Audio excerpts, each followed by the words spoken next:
High friend, welcome to our channel S M blog থেকে নতুন একটা ভিডিও সবাইকে তোমাদের স্বাগতম। আমি একটা মিনি ব্লগ তোমাদের সামনে শেয়ার করছি। তো এখানে দেখো, সন্ধ্যাবেলায় ঘুরতে চলে এসেছিলাম আমাদের শহর কলকাতা। এখানে কিন্তু এটা বিখ্যাত একটা ঝিল পাড়।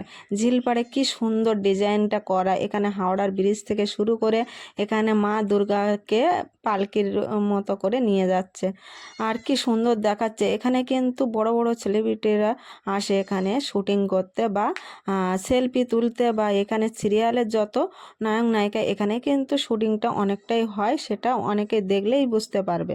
আর এখানে সুন্দর একটা যেন মেলা, জমজমাট মেলা হচ্ছে। সন্ধেবেলা হলে কিন্তু এই মেলাটা হয় এখানে।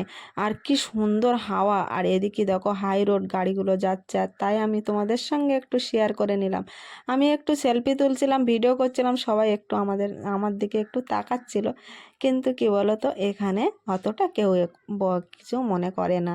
আর বিশ্ব বাংলা, এখানে বিশ্ব বাংলাটা অটোমেটিক ঘুরছে, বেশ সুন্দর লাগছে। লাইটিংগুলোও হেভি ছিল, আর মনটা ভরে গেল। এমন একটা জায়গায় আসলাম, মানে এসছি, কিন্তু আগের থেকে আরও উন্নত করেছে এখানে। আর এটা হচ্ছে দক্ষিণেশ্বরের মন্দির, একদম মন্দিরটা দক্ষিণেশ্বরের ডিজাইন করে আর ভীষণ ভালো করেছে। এর ভিতরে যে গান হচ্ছে, মায়ের গান সংগুলো এগুলো বাজাচ্ছে। আর এখানে কিন্তু সবাই সেলফি তুলছে আর বেশ মজা করছে সবাই। কিন্তু এখানে কিন্তু সন্ধ্যের পরে আসলে একটা আলাদা আনন্দ বা উপভোগ করা যায়। যেমন মিষ্টি হাওয়া, জলের হাওয়াটা গরমের সময় বেশ ভালোও লাগে। আর এখানে এই জিনিসগুলো দেখে তো মন ভরে যায়।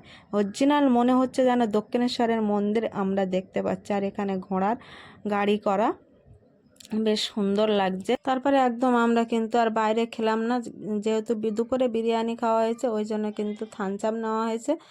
আর ওরা খাচ্ছে আইসক্রিম, আর থামস আপের সঙ্গে একটা জলের বোতল ফ্রি ছিল। তো চলো, মিনি ব্লগটা এখানেই শেষ করি। সবাই ভালো থেকো, সুস্থ থেকো।